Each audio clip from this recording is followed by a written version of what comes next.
All right, we're live. A few minutes late. Woo-hoo.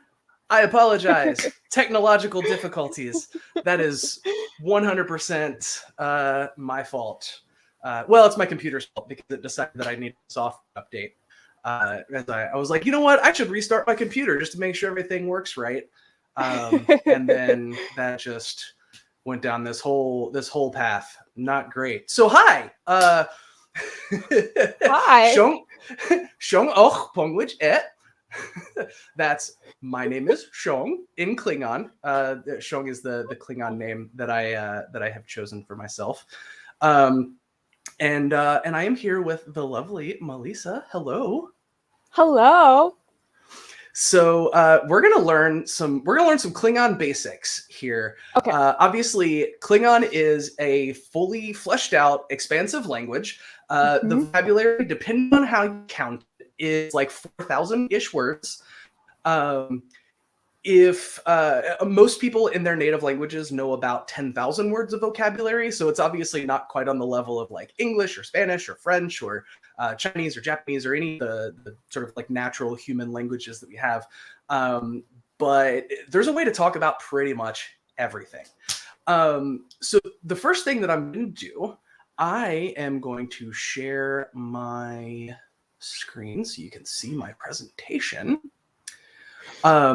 So the thing that a lot of people don't recognize about Klingon is that if you're a Star Trek fan, most of the Klingon you have heard is not as it was invented for the show. The briefest bit of history, the Klingon dictionary was released in 1985, so it's only a year younger than I am. And wow. Yeah. And so the Klingon in the original series movies is great. The Klingon in TNG, DS9, Voyager, and Enterprise is basically all wrong. And, you know, it happened on screen, so it's canon, of course. And there's been some explanations of like, oh, they were using a different dialect. But the real answer is that the producers just opted to not pay attention to the language that was invented for the show. And so a lot of the famous Klingon stuff that you hear is just not as the language was invented. And if you've watched Discovery, the first season of Discovery, all of that Klingon is wonderful. Was translated by an expert in the language that coached all of the actors in how to speak. And so that's all great. So if you've heard that, you've heard correct Klingon. But I thought that I would open with our original Klingon, because we all know that you've not experienced Shakespeare until you've experienced it in the original Klingon. And I would start with just a reading from the to be or to be speech, so you can get just a feel for how the language sounds. Great. Tach pach tach bet dach mutlech van ekelnish kuvat yabdak shan vakcha putjet shikdet pach Sheng bik'ache shuvmech nuchme shukdet. Edge shuvmo renmochdet. Chech chong chongnech. Edge chongdit tik oi wat shanid dau etje chutnish boch porkdaj renmochlach net char. And that is the to be or not to be speech in the original Klingon, as translated to English by William Shakespeare, as we say in Klingon. William Shakespeare. Oh, you're doing so good already. You're doing so good already. This is wonderful. You're already doing a wonderful job. Okay. And so yes. I have called this presentation Insult Your Enemies and Impress Your Lovers, an introduction to the Klingon language. Again, in the span of like 40, 50 minutes, an hour, I am not going to teach you the entirety of the language, but I can introduce you to it so you know what it sounds like. You can get some basic feel for how to say certain things. And, you know, the practical use is like you go to a con and you can impress your friends. You can talk shit about people that are mean to you. That's very useful for the internet, especially if you're on Twitter. And then, of course, woo your lovers. If you have a prospective nerdy lover who's really into Star Trek, this is a really great way to impress them. Wow. So the first thing that we're going to do is we're going to do a little bit of pronunciation, which like legitimately, like you just went off on William Shakespeare's name, and your pronunciation was like so close. It was actually really good. I'm impressed. Yay! So a lot of the sounds in Klingon sound very similar to the ones we know in English, if English is your first language. And these, the ones that I have on the screen here are the ones that are like drastically different English. And so the capital Q sound is like the super harsh guttural sound. So practice this with me. It's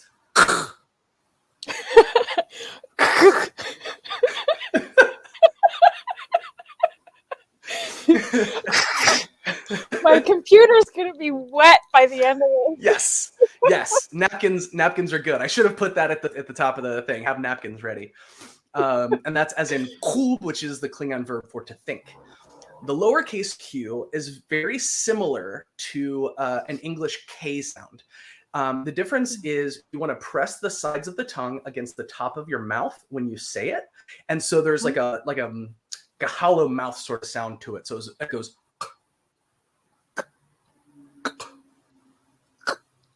as in qghwl for the Klingon verb for to be honored, or to honor, or the noun for honor. And then the D is similar in English. It's a D sound, but with the sides of your tongue pressed against the top of your mouth. So it's duh. Duh. Yes. As in douge for ship. And then there's the GH sound, and this is the fun one. It just sort of sounds like growling. It's that one's the sexy one. Yes.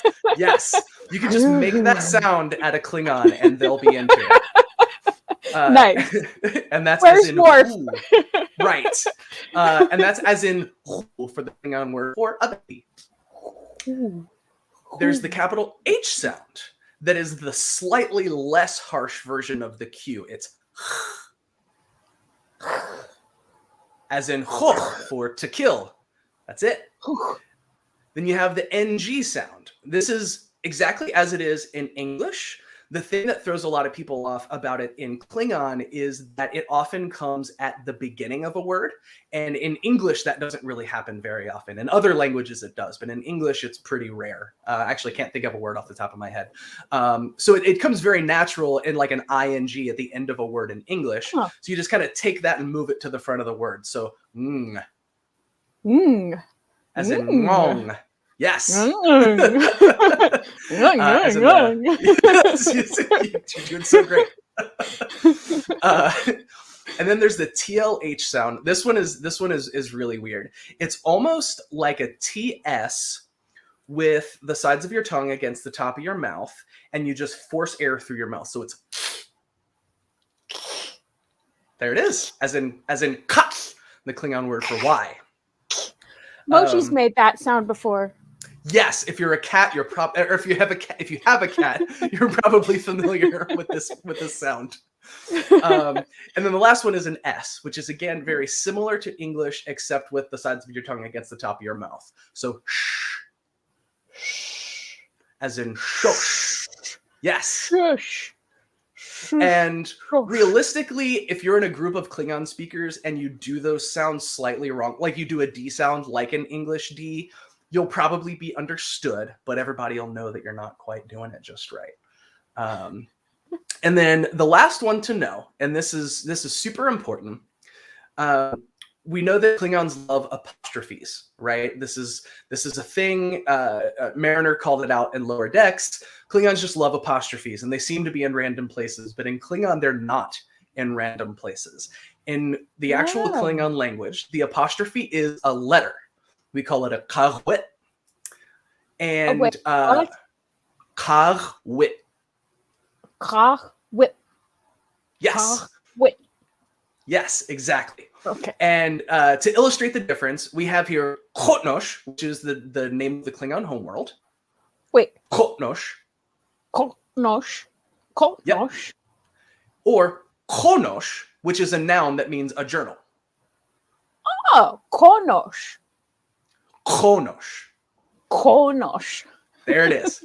And so what you can hear the difference is the qaghwl means you literally like cut the sound coming out of your mouth. You cut it off very sharply and very quickly.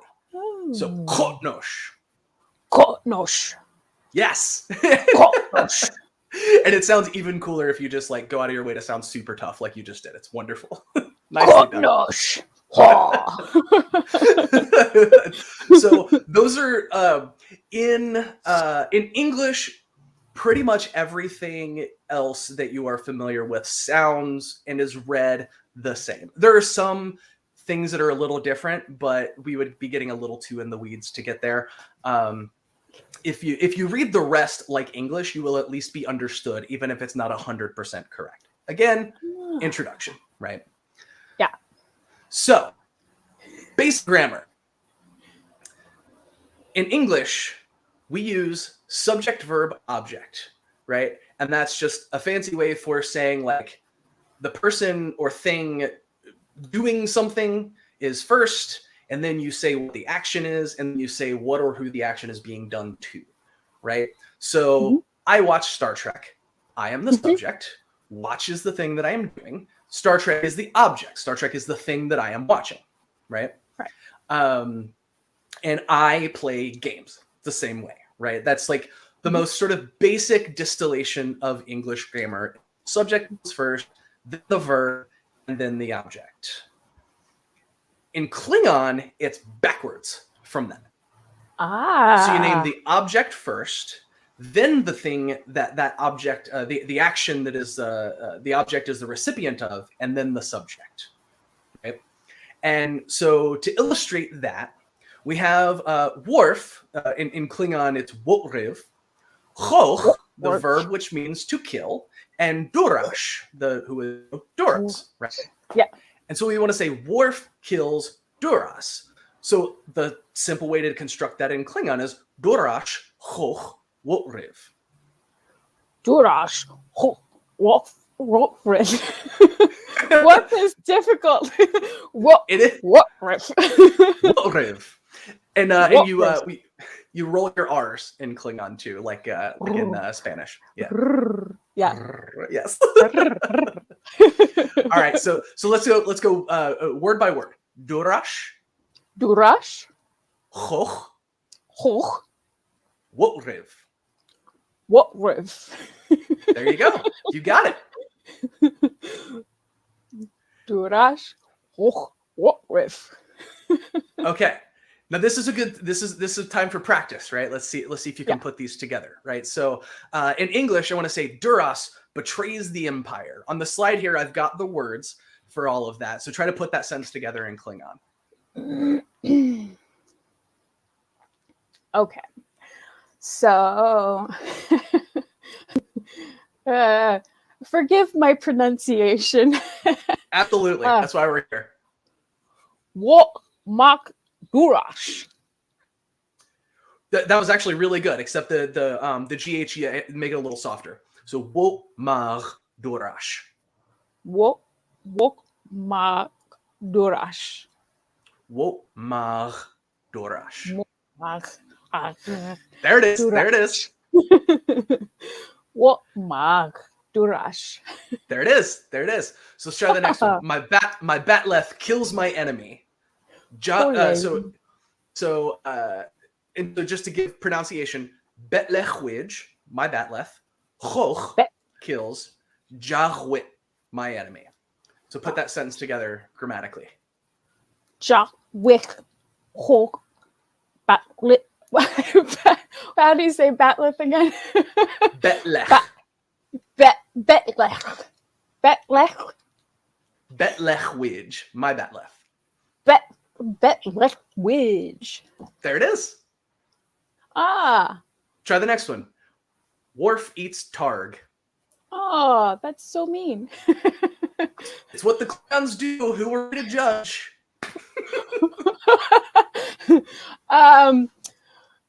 Targ. Shop. Warriv. There you go. And give the last one a shot. And this one, I purposely made this one last because it's a bunch of challenging sounds all together. And so I'll say it first and then give it a shot. Okay. Ilchik kluk jupwit. Wait. Illik. Ilchik. Wait. Ilchik. Mm-hmm. Yeah.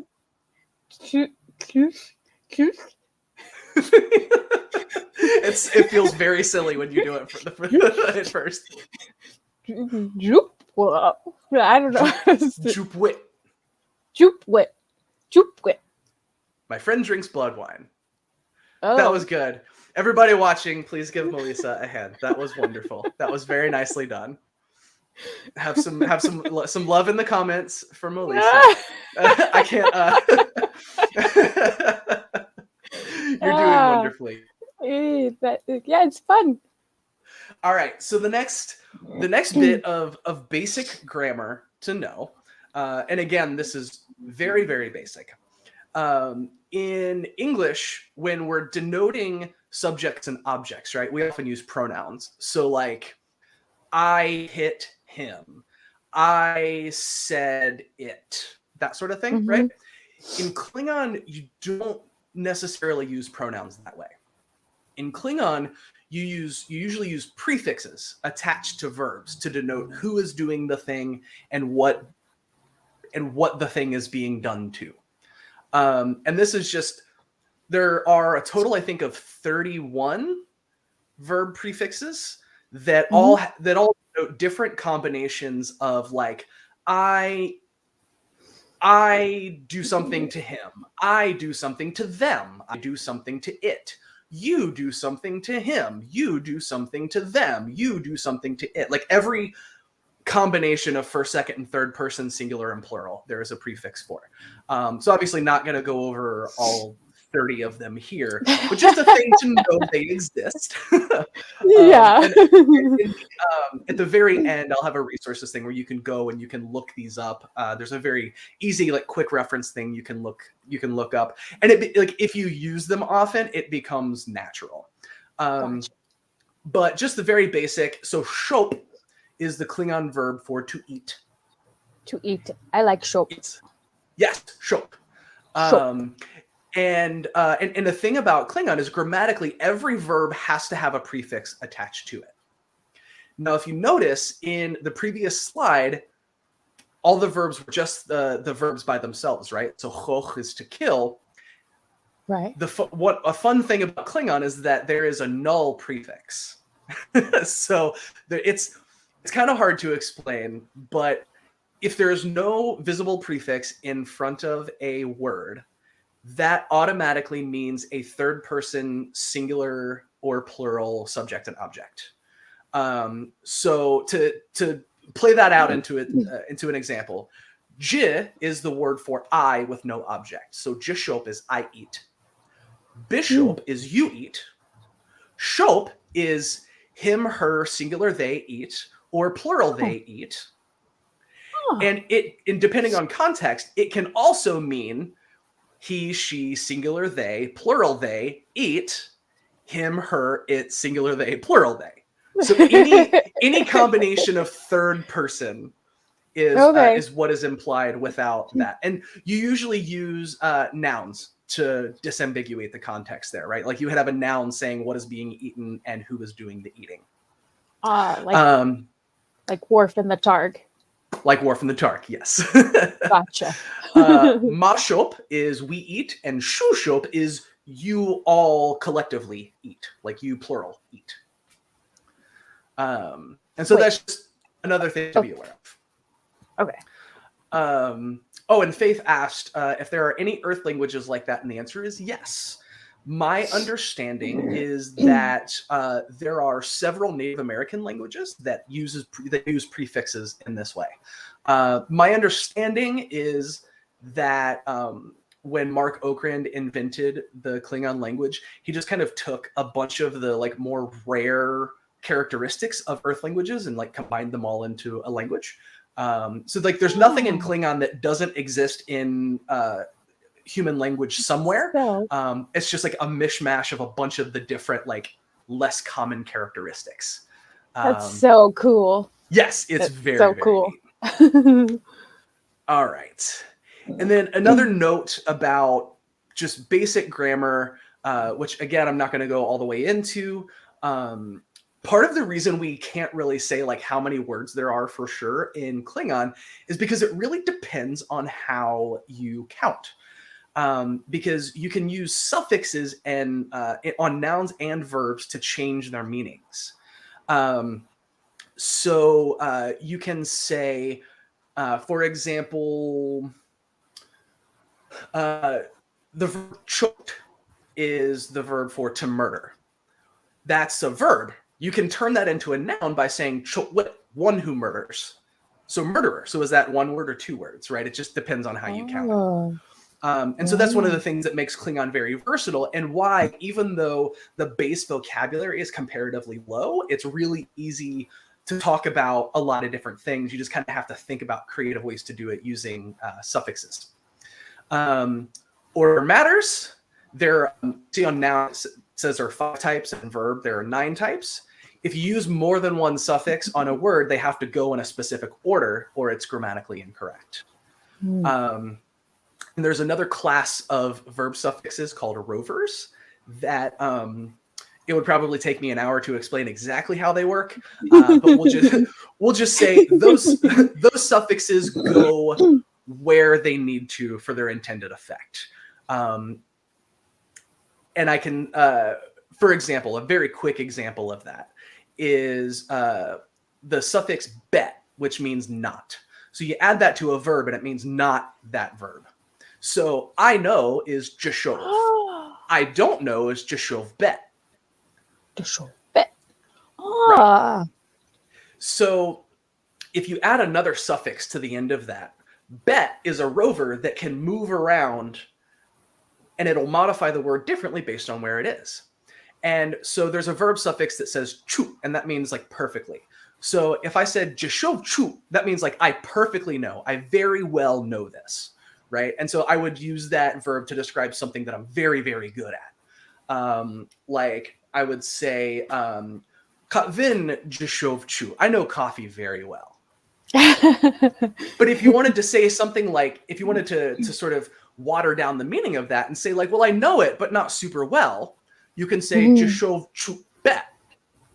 When you add the bet after the chu, it negates the chu. And so you're... Jashov chu bet. Chu bet. Oh. Right. So I don't perfectly know. So I know, but I don't perfectly know. And that's usually what I say when I'm talking about Klingon, right? Jashov chu bet. I know Klingon, but not perfectly well. I am not an expert. Yeah. Well, yeah. And now here we get into some basic communication, right? This is not the fun stuff yet. But this is just like very basic if you want to communicate like who are you, all that sort of stuff. This is some very basic stuff that you need. And so they often say like the Klingon greeting is nuknech, and that's not technically accurate because you don't really greet each other in Klingon.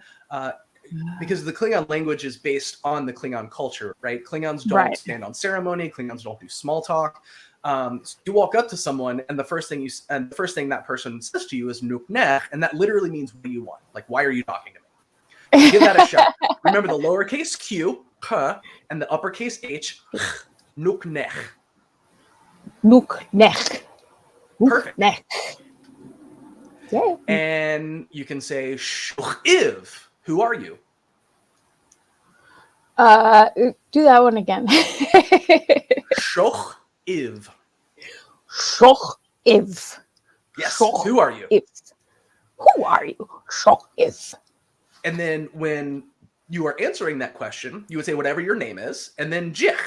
And jich is a pronoun that means I, me, or it can be used as a verb to mean I am. So in Klingon, if I'm using my Klingon name, I would say Shong Jich, I am Song, or Kali Wright Jich, I am Kali Wright. Melissa Jich. There it is. Haha, Melissa Jich. There are 2 words for yes in Klingon, chija or chishlach. Both are correct, and there is no circumstance where one is more appropriate than the other. Hitja. Hishla. Remember for the capital H. Oh. Hitja. Hija. Hija. Hija. Hija. Hija. And then for no, it's robet. Robet. Perfect. Robet. And if someone's asking you to do something and you don't want to do it, or you're trying to tell someone else not to do something, you say "ho." Ho. There it is. And that's equally appropriate for like if somebody's doing something and you want them to not do that thing, you can just point at them and say "ho." Or if somebody asks you to do something and you don't want to do it, you can just say "ho." Not doing it. Cool. Cool. Cool. Some more basic communication. Doch vam nuk. What is this thing? Doch from Nook. Perfect. What is this thing? Geschopnish. I need to eat. Geschopnish. Oh, Geschopnish. I always need Geschopnish. There it is. And if you'll notice, we've talked about shop already. We know j is the prefix for I, and nish is one of the verb suffixes we talked about. Right. And so that's you add that to say something like needs to happen. And it's important to know that in Klingon, we wouldn't use that in the way that we might in English, right? Because if I say like, I need to go to the store, right? Mm-hmm. In English, that could mean I need to go to the store as in like, I'm low on milk, I need to go grab some. Or it could equally mean like, I literally must, no choice, I have to go to the store, right? But in Klingon, we only use that to describe something that actually has to happen, right? Ah. So you don't want to use it colloquially like you would in English. And then perhaps the most important question, where is the bathroom? Of course, that was going to be my next question. Yeah. And there's a lot of syllables in this one. And so I'll say it slowly. Nuk dak och puch pa e. Nuk dak och puch pa e. Perfect. You did really well. Nuk dak och puch pa e. Nuk dak och puch pa e. Everyone needs to go to the bathroom. Exactly. And so, you might not be able to understand what's said, but like, I'm sure you can just, if somebody is speaking Klingon and they just, point, right. Then everything's good and you can go take care of business. Yeah. All right. Now, before we move on, I need to, this is the You're Wrong About Klingon edition. I don't know if anybody's familiar with the podcast You're Wrong About. And this goes back to the fact that most of the Klingon you see in Star Trek is just not correct to the way it was invented by Mark Okrand, right? And so we're all familiar with patak. It's like the classic name-calling Klingon insult, right? You'd say that to someone you don't like as an insult.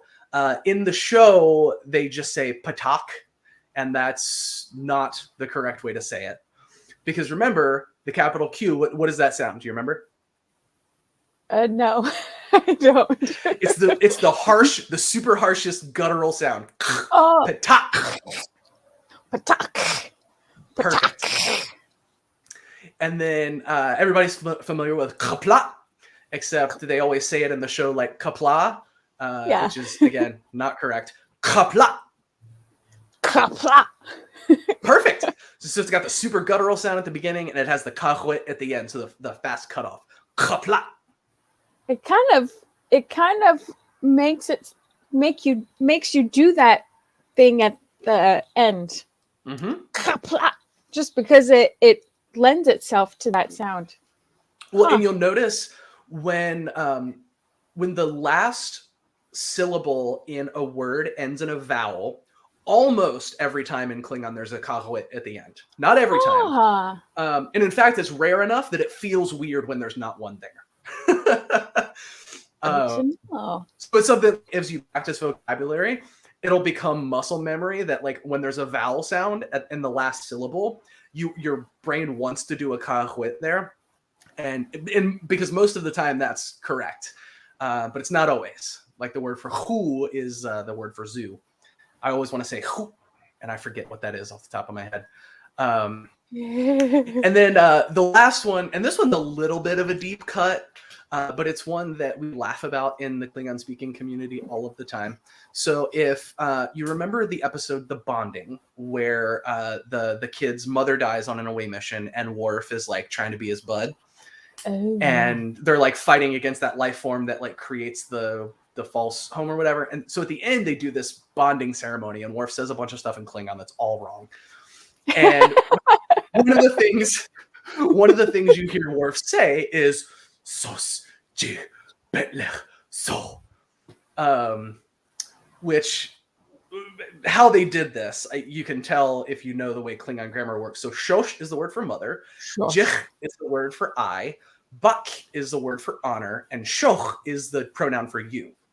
But we don't generally use pronouns in Klingon this way, and also the grammar is wrong.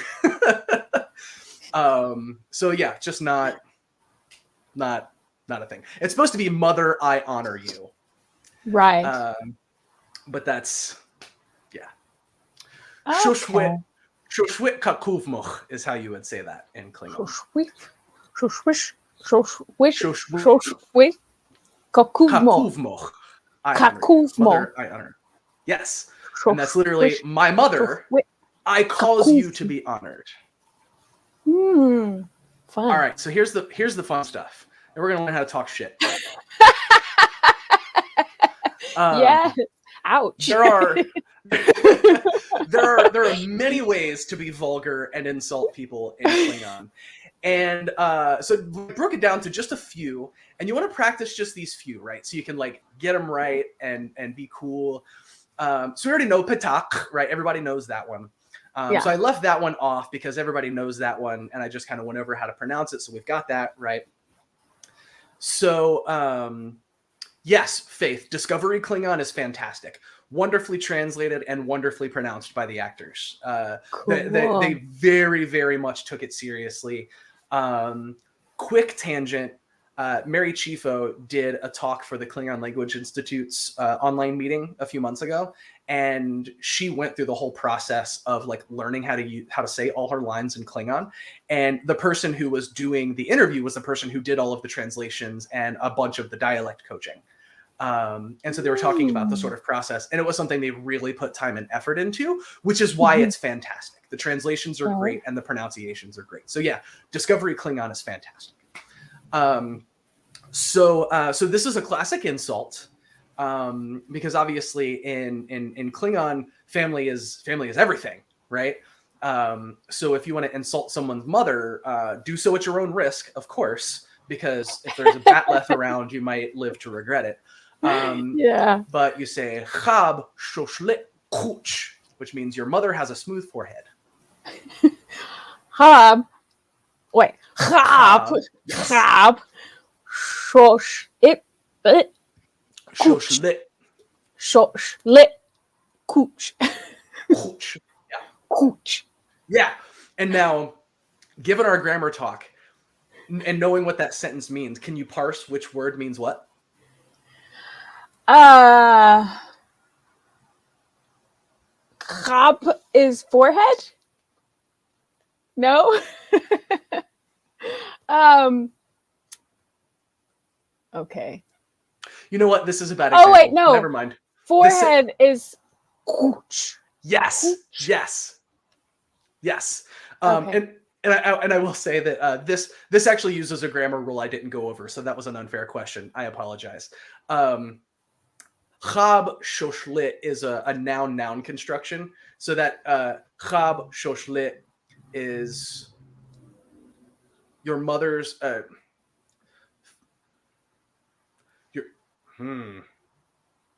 caffeinated. Shoshlit kuch, your mother's forehead, right? Shoshlit kuch, your mother's forehead, and then chab is a verb that means to be smooth. Okay. Yes. Shoshlit. I knew that was mother, and then the other part, your. Yeah, and lit is a suffix that means your. And it's specifically you're referring to something that is a sentient being, like some sort of being or life form that can use language. Oh, that's so cool. Yeah, because Klingon in Klingon sometimes there is a distinction between sentient beings or beings that can use language and everything else. So another classic insult, right? You can call somebody a patak, of course. Mm-hmm. Another classic insult is todshach. Todshach. Todshach. Yep. And this is another one that we hear pronounced incorrectly in Next Generation when a Romulan tries to insult Worf, you hear him call him a toza, which is just todshach. Toshach. It's like when my mother speaks Spanish or is telling people, because Spanish is her first language. She's like, no, that's not the right pronunciation. Bless you her. sound like a gringo. I am one, unfortunately. So no, I get it. I sound like that often. Okay, and so there are two classes of curses, right? There's the epithet, which is a name that you call someone, and then the other one is just like a word that you say that you're frustrated, like we would use "damn it" in English when something happens and you're mad about it and you just want to express the fact that you're mad about it, right? One of those is qaghwl. Qaghwl. Remember that super harsh guttural sound at the beginning. Qaghwl. There it is. There it is. And so that's, you accidentally burn yourself while you're cooking, you drop something on your toe, a pet gets a hold of something you don't need them to get a hold of, and you're mad about it and you want to yell something, you yell qaghwl. There's also a canon shortening of this word that you can use, which is just va. Va. That just sounds fun. Yeah, it's great. It's great. That's usually what if I say something and I realize I got it wrong. That's usually va. And this next one's a bonus. It's lots of syllables and lots of words, but it's a great insult. Your face resembles a collapsed star. Could you say that one more time? Yep, and I'll go slow, syllable by syllable. Dej pukbo chov rur qaghwl. Okay. Dej pukbo chov rur qaghwl. Qaghwl. Qaghwl. Yes. Okay. And this shows you the difference. So qaghwl is your face, right? But because a face isn't a sentient being, it's lidge versus lit, which you would use for a person or qaghwl. Right. So if you said qaghwl, you would be insinuating that someone's face is a sentient being of its own, which is a very interesting thing that you could do. Could be interesting. All right, so here's where we get into the fun stuff. Yeah. So this is flirting, and of course, if you want to flirt with someone in Klingon, you could just growl at them, and you can use that GH sound that we went over. Just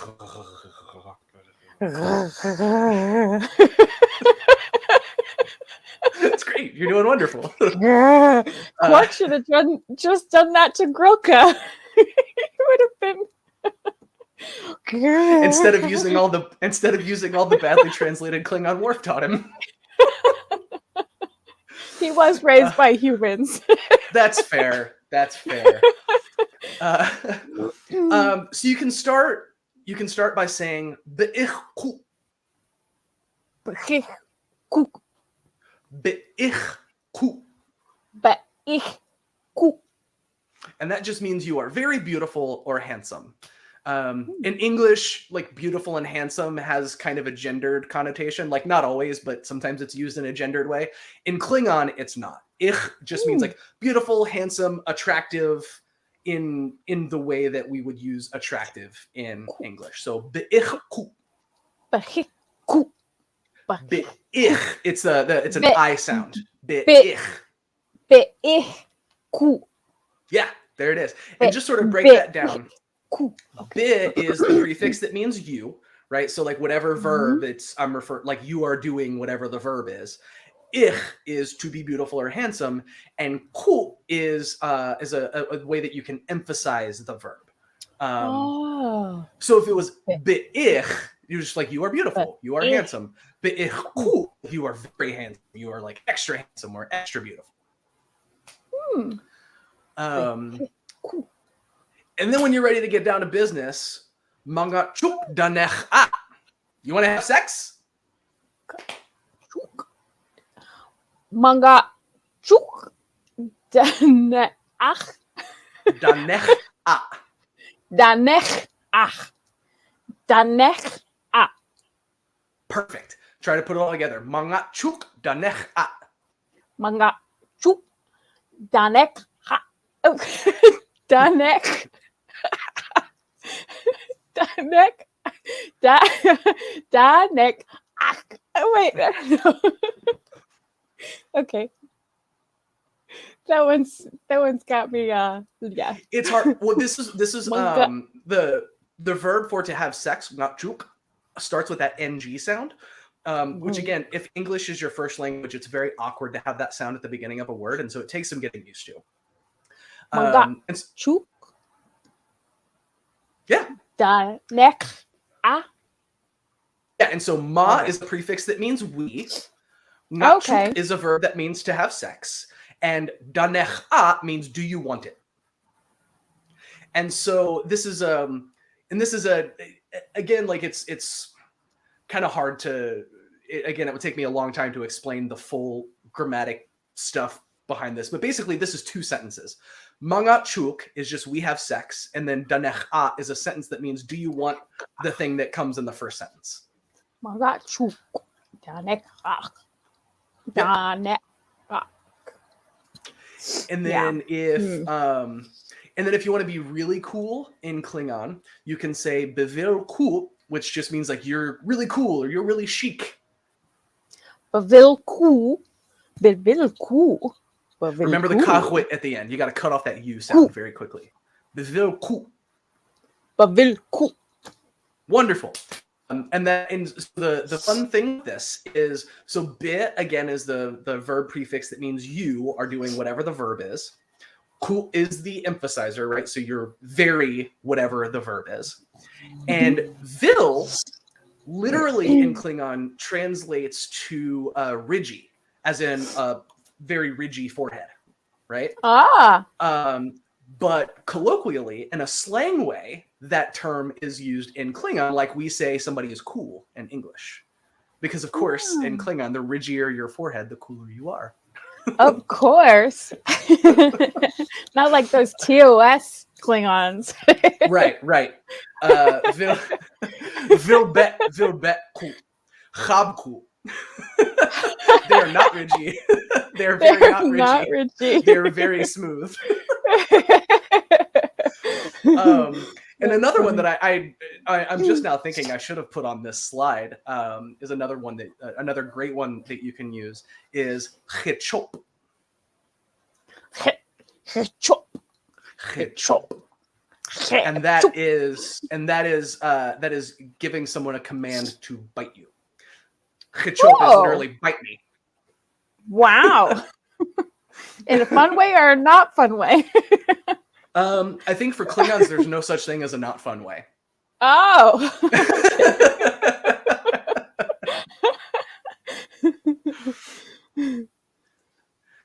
Yeah. All right. So that's the end of the presentation. We've still got probably like 10 more minutes, so we can just like do some discussion. We can do some questions if people have in the comments. If you want to ask questions, I'll go over the resources here to give folks time to throw some questions in the comments if they have them. But the resources, kli.org, that's for the Klingon Language Institute. Yes, there is an organization devoted to the Klingon language. It's a group of very cool people who have been doing this for a very long time. There are online events almost every single day in the Klingon speaking community. There's a Discord server that you can join. The link is on that website, and you can type to each other in Klingon. And then there are some voice chat things where you actually get on and talk to people back and forth.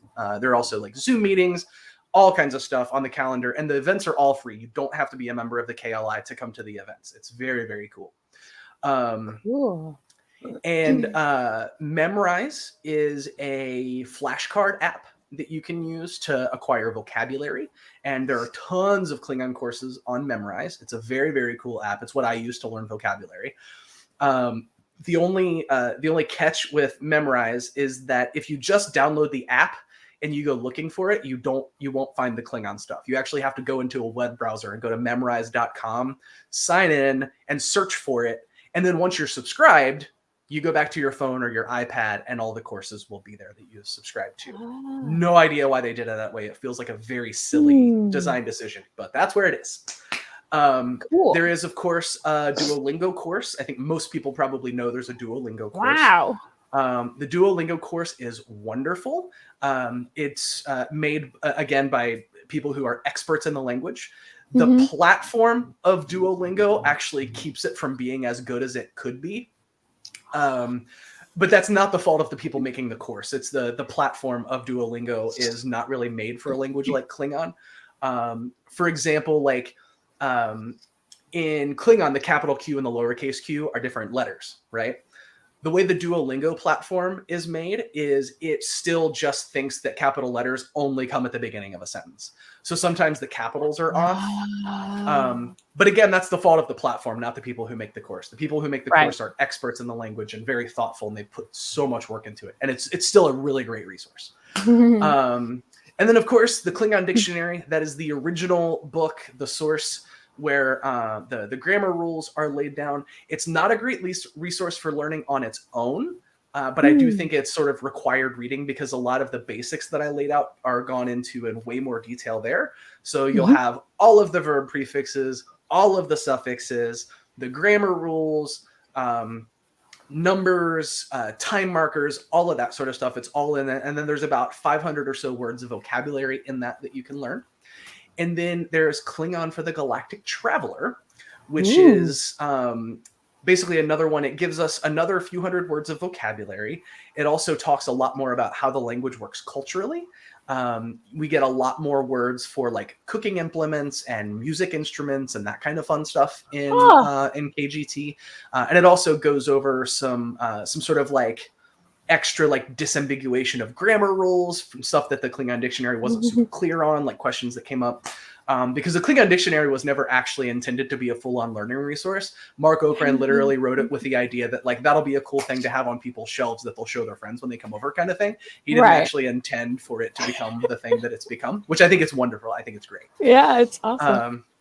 And then, of course, all of those online resources are great. There's a Facebook group called Learn Klingon that is full of very wonderful expert learners or expert teachers and a bunch of people learning. You can get translations there.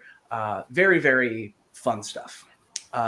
So that's kind of what I've got in terms of presentation. I don't think I see any questions in there. Faith just asked, how you can learn more, and those aren't 100% of the resources that are available, but those are the best ones. The KLI store also has a bunch of stuff that you can read, which is neat. There are a bunch of translations. There's a couple of Shakespeare translations, Rime of the Ancient Mariner, Sun Tzu's Art of War, the Tao Te Ching has been translated into Klingon. Gilgamesh has been translated.